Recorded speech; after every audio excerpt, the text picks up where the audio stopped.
Where is it? I don't know.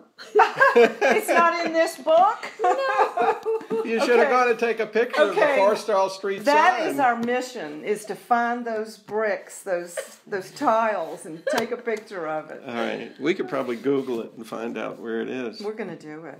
Get on the map and see what the street looks like. No, he never talked about his ancestors that much, but they were prominent in New Orleans. His aunt was the one who was what do you want to call her, debutante or something like that when she was young. And I don't remember too much about where they lived originally, somewhere on Esplanade Street.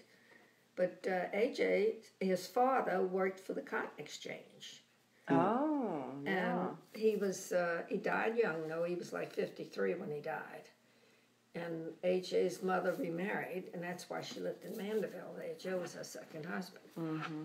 And they had the little bakery, and everything was great. Did he have brothers and sisters? No. A.J.? He was an only child. She had 3 children. I don't understand this, but I got to some of the papers. Each boy, they died as they were born. Don't ask me how this happens. But she had one, and she named it Anatole Forstall. Then she had another one, and it died.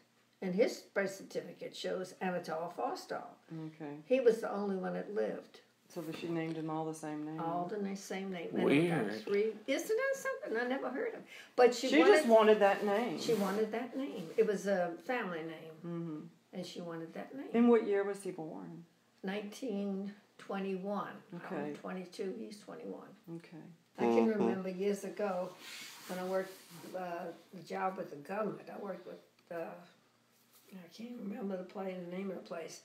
Anyway, they had the tabulating machines, they called them, monsters. And I was a key punch operator. I punched the key punches that would go into that machine to give them what they needed.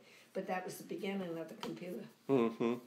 It like created a punch card or something. Yeah, that's it. That's what I made, the punch cards that went into those machines. Oh, wow. But now I don't want to have too much to do with that machine. I am absolutely dumb when it comes to electronics.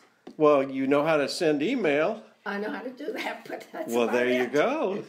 Well, and then when I want to print, I can't find the print thing on there. It's a new one, and I haven't found the. Well, Phil can show you. Well, that's what I do for a living, so. Oh, okay. That's my real job is being tech support. Oh, I need a lot. All right, I'll answer all your questions. Carol's son and daughter-in-law had a couple of weeks ago. She got some crawfish and boiled them. Oh, we made pigs of ourselves. Oh, well, yeah, we've done when we moved to that. Baton Rouge, will you come visit us? Oh, honey, I don't travel anymore. I appreciate that. What if we come get you? Oh, you can come up here to get me to bring me to Baton Rouge. Well, we'll talk about it. I don't think so. I appreciate it, and you know what, honey? I don't know how much longer I'm going to go. Oh, stop it. Well, I fell Saturday when I was doing the sweeping the carpet.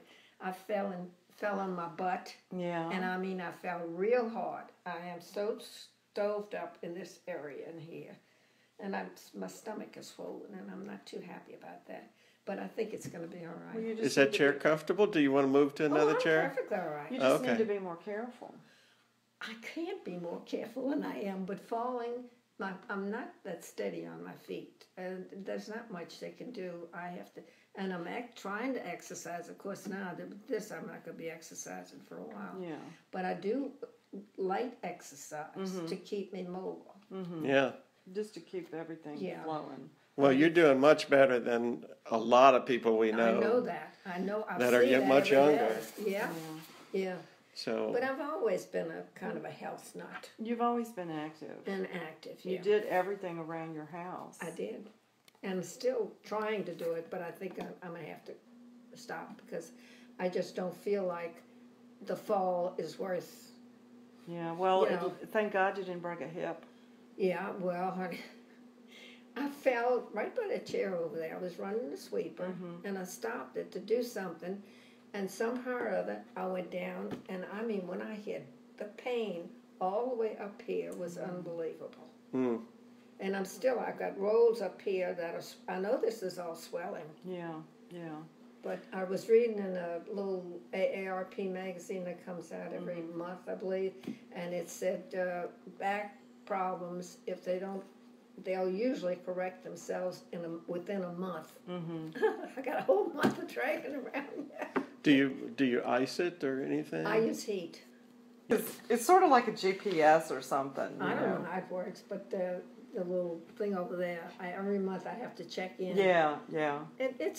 Well, I'm tied up with the hospital. I've been Yeah. going over there I so think much it's lately. wonderful. Well, it's a little bit of security, and Carol doesn't have to be bothered right away. She will come eventually. Right. But I don't have to call in the middle of the night and say, I did this or I did that. Yeah. So I'll have to press the button. Yeah. I'm not far from the hospital. So when you fell, did you go to the doctor or I anything? didn't do anything. I went and got the heating pad. Is it helping, do you think? It does, but it's so painful. I mean, when I move now, when I get up in the morning, I'm stiff. It takes a little while, but the rest of the day I'm able to get around, walk around, and not. You might need a cortisone shot. I don't think so. I don't want any shots. I don't want any medicine. I'm so sick of medicine. Well, She seems to be doing okay. And that's Well- what I'm saying. I'm getting around, and that's all I want. It's not going to be. It's downhill now. I realize that. It doesn't Well, affect your shuffling. it's down. Yeah. The minute you're born, it's downhill. Oh, right. I mean, I know. It sucks. Look, I've It's had like a good life. I can't complain about anything. well, we don't want you checking out yet. We no, want you I to. know, but I'm just I tell that to Carol. I said, Carol, I'll do like my daddy did. Just about a month or two before he got really bad, I was sitting at the desk because his bed was in that room where I had the desk. So I'm sitting there at the desk. He says, come here now, I want to tell you something. I said, yeah, Daddy, what's that? He said, you know, if anything happens to me, I don't want you to take it too hard. Aw, what a He's sweet thinking thing. about me. How sweet. Aw. He was a great old guy. He just couldn't maneuver anymore. And he'd get up. Georgia, the girl I had working for I me, remember her, yeah. she was great. Oh, God, she was great. Well, she helped me in many things because at the same time I had Daddy, my mother-in-law is in a hospital, in a nursing home in New Orleans. Oh, gosh. And I had to, at least once a week, I'd come. Uh-huh. And she had a sitter all day long. For all her waking hours, she had somebody sitting with her. We said we'd take care of her, and we did.